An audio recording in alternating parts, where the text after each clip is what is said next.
रक्षा खडसे यांनी कोथळी ग्रामपंचायतीच्या उंबरठ्याचं दर्शन घेतलंय। कोथळी ग्रामपंचायत सरपंच पदापासून रक्षा खडसेंनी राजकारणामध्ये पदार्पण केलं होतं। केंद्रीय मंत्रिपदी वर्णी लागल्यानंतर रक्षा खडसे प्रथमच मुक्ताईनगरमध्ये दाखल झाल्या। ग्रामपंचायतीच्या उंबरठ्याचं दर्शन घेत कृतज्ञता त्यांनी व्यक्त केलेली आहे।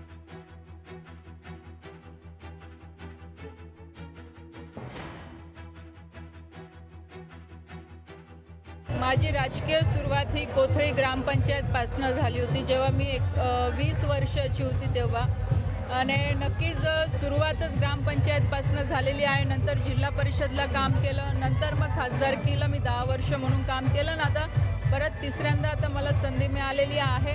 तर मला असं वाटतं की कोणत्याही कार्याची सुरुवात आणि या देशाचा जर खरं विकास करायचा असेल तर त्याची सुरुवात ही ग्रामपंचायतपासूनच होते।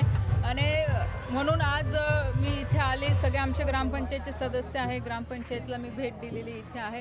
कारण की शेवटी राजकारणात पुढे वाटचाल करत असताना ग्रामपंचायतचं खूप महत्त्वाचं रोल माझ्या आयुष्यात राहिलेला आहे। लोकशाही मराठी ऐका, पहा, जागरूक रहा।